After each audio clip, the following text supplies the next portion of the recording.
সিলেটের আলোচিত ফাহিমা হত্যাকাণ্ডের যে ঘটনাটি ঘটেছে সেটি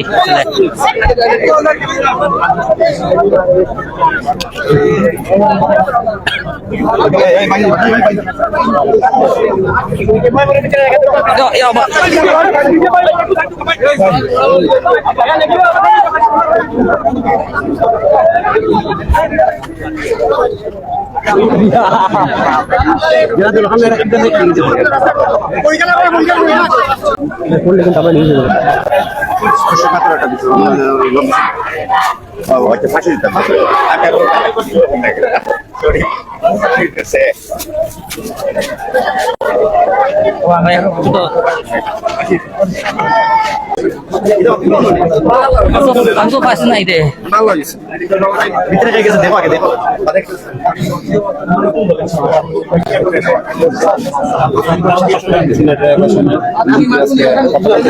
আমার বাবার সাথে আমাদের মান্যবর মিডিয়ার অনেকজন এসেছে প্রায় 100 মিডিয়া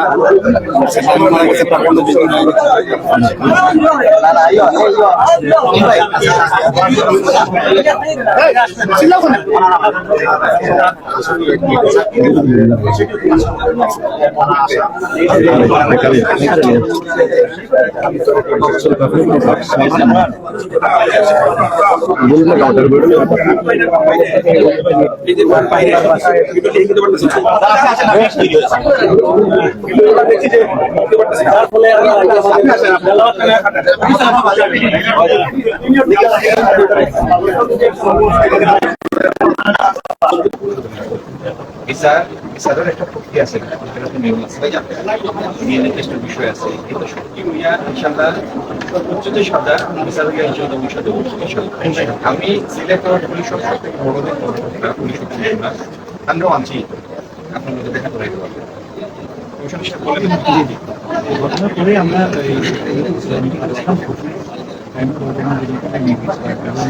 আমরা বলছি যে এটা যত দ্রুততার সাথে সম্ভব এটা আমরা চাচ্ছি। আমাদের মেডিকেল রিপোর্ট আমরা পেয়েছি, পোস্টমর্টম রিপোর্ট রেডি হয়ে গেছে, মাইক্রোবায়োলজিক্যাল রিপোর্ট যেটা এটা আমরা পেয়েছি, এখন শুধু ডিএনএ টেস্টের নির্দেশনা এটা আমরা সিআইডিতে করে বলছি। আমরা আশা করছি এদের আগেই আমরা এই ডিএনএ রিপোর্টটা পেয়ে দেবো।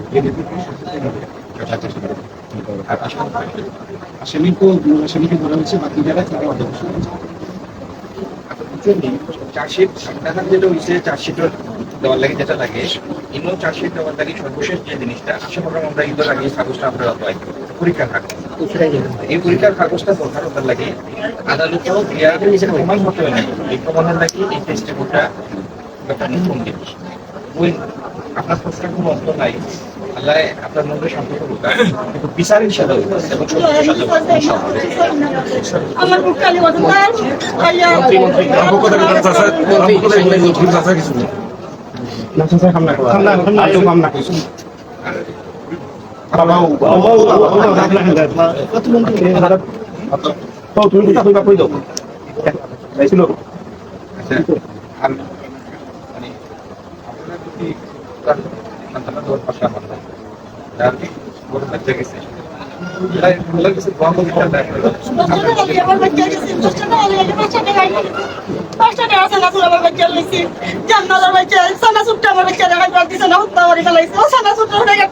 আমার বাচ্চা রয়েছে কি আশাটা পারছে আমার বাচ্চা আমার বাচ্চারা তুলে তুলছে পৃথিবীর মাটির মধ্যে নেতাইতে পারে না, আমরা আমার সামনে তারা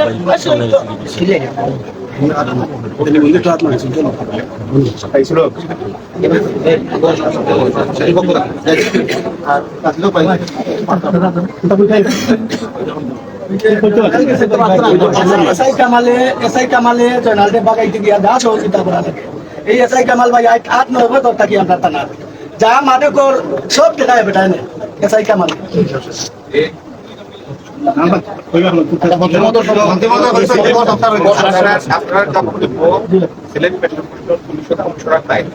মিডিয়ায় নিয়ে গেছে ব্যবস্থা নিয়ে ভাই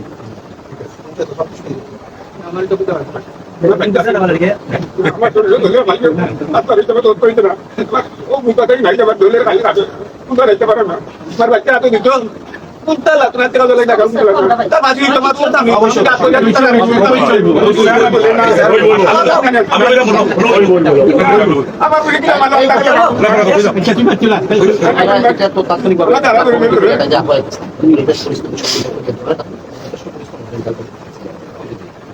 আসসালামু আলাইকুম। আমরা এই যে আমরা এলাকার মানুষ খুব সংক্ষিপ্ত শুধু একটা কারণ, তার যে পরিবার ওই যে সদস্য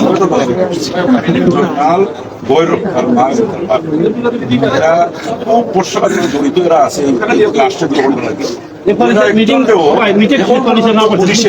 এখন পর্যন্ত পুলিশের গ্রেফতার করতে হবে, এটা খুবই দুঃখজনক।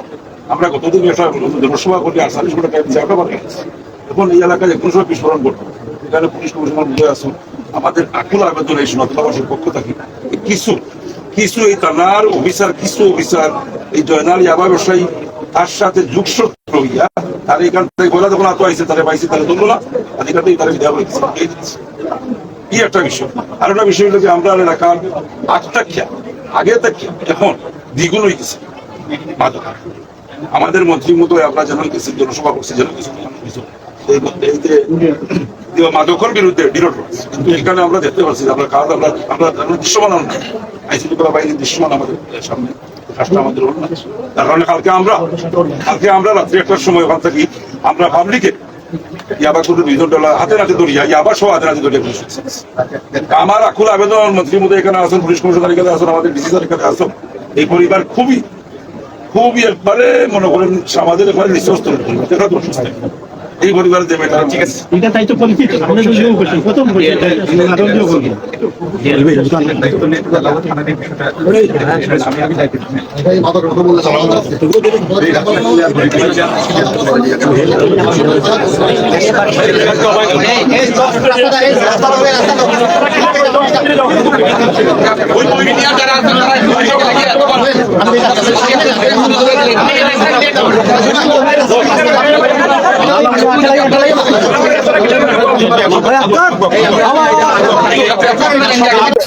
আমরা ফাহিমা বাবার আকুতি শুনলাম, তিনি আসলে কিছুই জানেন না, তিনি শুধুমাত্র সেটি জানেন। আপনারা মানে দুঃখের বিষয়, বাবা নিজেও প্রতিবন্ধী, তো বাবার আকুতি তো বাবার মুখে যে কথা আসার কথা সেটাই আপনারা শুনেছেন, আবেগের কথা, আর তার মার কথাটাও আপনারা শুনেছেন। যাই হোক, এখন পর্যন্ত যে অগ্রগতি, মূল আসামি যে সে ধরা পড়েছে, আর তার সহযোগী যারা কমিশনার আমাকে জানিয়েছেন যে তারাও নজরদারির মধ্যে আছে। আর ঈদের আগেই ডিএনএ রিপোর্টও আসবে, ডিএনএ রিপোর্টটা আসলেই পুলিশের পক্ষ থেকে চার্জশিট দাখিল করা হবে। অপরাধ তো বিভিন্ন জায়গায় ঘটে, এটি একটি জঘন্যতম অপরাধ। দুধের বাচ্চার উপরে এরকম পাশবিক নির্যাতন এমন একটা ঘটনা যেটা সারা দেশের মানুষকে হতবাক করে দেয়। তো এই জঘন্য ঘটনার দৃষ্টান্তমূলক বিচার হবে এবং বিচার প্রক্রিয়া সম্পন্ন করে ইনশাল্লাহ আইন অনুযায়ী যথাযথ সাজাও হবে। এই বিচার প্রক্রিয়া দ্রুত সম্পন্ন করার জন্য এবং এর আগের আইনি প্রক্রিয়াগুলি সম্পন্ন করার বিষয়ে সরকার এবং প্রশাসন ফুললি কমিটেড। আমরা এটিকে এরকম ঘটনা যেন ভবিষ্যতে না ঘটে এবং যে ঘটনাটা ঘটেছে তার দৃষ্টান্তমূলক একটা শাস্তি যেন হয়, এই ব্যাপারে আমাদের কারোর কোনো কার্পণ্য নেই। আইনের মধ্য দিয়ে চলে, সেক্ষেত্রে আসলে অনেকে আমরা দেখছি এই ধরনের ঘটনা ঘটার পর একটা পরিস্থিতি তৈরি হয়, সেক্ষেত্রে সাধারণ মানুষের দেশে কি বার্তা থাকবে আসলে? না, এটি এমন একটা ঘটনা যেটা সারা দেশের মানুষের মধ্যে একটা কালো ছায়া ফেলে, এবং যে ঘটনাগুলি এইখানে ঘটেছে বা অন্যত্র দুই একটা জায়গায় বেশিরভাগ ক্ষেত্রে দেখা যায় যে এটি মাদক শিবিরা এগুলির সাথে জড়িত, মাদকাসক্ত লোকজন এটির সাথে জড়িত। এই মাদকের উপরে কঠোর ব্যবস্থা এবং মাদকাসক্তদের দ্বারা সমাজ যেন ক্ষতিগ্রস্ত হতে না পারে, এই জন্য প্রয়োজনীয় ব্যবস্থা ঈদের পরেই আপনারা এটির জন্য স্বরাষ্ট্র মন্ত্রণালয়ের, এটি তো স্বরাষ্ট্র মন্ত্রণালয়ের ব্যাপার, স্বরাষ্ট্র মন্ত্রণালয় এইভাবে সজাগ আছেন এবং ঈদের পরে আমাদের যেগুলি আইন শৃঙ্খলা রক্ষাকারী বাহিনী আছে তাদের প্রত্যেকের সাথে সমন্বিতভাবে এটি কার্যকর উদ্যোগ আপনারা দেখবেন। কিছুক্ষণ আগে কথা হচ্ছিল, তার আকুতি করছিলেন মাননীয় প্রধানমন্ত্রী ঢাকাতে বলেছেন আমি 30 দিনের মধ্যে শাস্তি হবে। তো আমাদের তো ঘটনার আগে মাননীয় প্রধানমন্ত্রী 30 দিনের মধ্যে বলেন, এইভাবে দিনক্ষণ বলে দিলে আদালতের বিষয়টা তো আমরা বলতে পারি না। যেটা বলতে পারি সেটা হচ্ছে যে এই মানে আসামিকে সাজা দেওয়ার ক্ষেত্রে, আইনি প্রক্রিয়া অবলম্বনের ক্ষেত্রে আমাদের তরফ থেকে কোনো কার্পণ্য নাই, আমাদের তরফ থেকে কোনো বিলম্ব নাই, এবং আমাদের কমিটমেন্টেরও কোনো অভাব নাই। এই আমাদের কার্যকলাপ, আমাদের মানে ভিকটিমের কাছে আসা এবং এই ব্যাপারে আমাদের তদারকি, এটা সবার কাছে এটা স্পষ্ট যে আমাদের কমিটমেন্টের কোনো অভাব নেই। যত দ্রুত সম্ভব বিচার প্রক্রিয়া শেষ করে আমরা আসামির সর্বোচ্চ সাজা দেখতে চাই, কিন্তু দিনক্ষণ বলে দেওয়াটা এটা আমাদের এখতিয়ারের মধ্যে পড়ে। আমরা দেখছি যে এই ধরনের ঘটনা দেশে যে জায়গায় ঘটছে, আসলে মানুষ আসলে নিজের হাতে আইন নেওয়ার চেষ্টা করছে, মানে এরকম আমরা সব জায়গায় দেখছি যে মানুষের মধ্যে এই প্রবণতা তৈরি হচ্ছে, আর সেটি আসলে কতটুকু ক্ষতিকারক। নিজের হাতে আইন নেওয়ার ব্যাপার না, কিন্তু আমি অনুরোধ করব যে প্রত্যেকটা সময়ে নাগরিকদের পক্ষ থেকেও বিশেষ বিশেষ উদ্যোগের একটা ব্যাপার থাকে। প্রত্যেকটা পাড়ায়, প্রত্যেকটা ইউনিয়নে এবং সিলেট সিটি কর্পোরেশনের প্রত্যেকটা ওয়ার্ডে আমি অনুরোধ করব বিট পুলিশিং এর বিষয়টাও জোরদার করতে। আর আমাদের বিভিন্ন ক্লাবগুলি আছে, তরুণ সমাজ আছেন, সে সমস্ত ক্লাবের উপদেষ্টা আছেন, মুরব্বীরা, আমরা যদি প্রত্যেকটা পাড়ায় আমরা যদি ক্লাব কেন্দ্রিক সংগঠিত হই, তাহলে অনেক অনাচার এটি হওয়ার সুযোগই পাবে না। এবং এরকম কোনো কিছুর একটু মানে আভাস দেখা দিলেই তারা আইন শৃঙ্খলা রক্ষাকারী বাহিনীকে জানাতে পারবে, তখন আমরা তড়িৎ ব্যবস্থা নিতে পারবো। এই যে অপরাধের চিত্রটি এটি কিন্তু অনেকটাই পাল্টে যাচ্ছে, পাশাপাশি নৈতিকতার স্তরও আমরা দেখতে পাচ্ছি। এটির আসলে মূল কারণটা আপনার কি মনে হয়? দেখেন, সামাজিক অবক্ষয়। আমি এখন এই আলোচনায় যেতে চাচ্ছি না, কিন্তু একটা জিনিস হলো, মাদক সীমান্ত পার হয়ে, বিভিন্ন সীমান্ত পার হয়ে মাদক আসাটা অনেক ক্ষেত্রে অনেক সহজ হয়ে যায় সময় সময়। তো সেটির ক্ষেত্রে কড়া নজরদারি দরকার। আর যারা মাদক আসক্ত বা মাদক ব্যবসার সাথে জড়িত, এদের বিরুদ্ধেও কড়া ব্যবস্থা দরকার। তো একটা ট্রানজিশন প্রক্রিয়ার মধ্যে দিয়ে, আমরা তো মাত্র 3 মাস সময় দায়িত্ব নিয়েছি, এখন একটা ট্রানজিশন প্রক্রিয়ার মধ্যে আছে। স্বাভাবিকভাবে আইন শৃঙ্খলা রক্ষাকারী বাহিনীও একটা বড় একটা ট্রানজিশন ফেজ অতিক্রম করে এখনো সেটেল হওয়ার চেষ্টা করছে। তো এই প্রক্রিয়াটি দ্রুত সম্পন্ন করে আমরা তাদের লোকবল বাড়ানোর জন্য পদক্ষেপ নিয়েছি।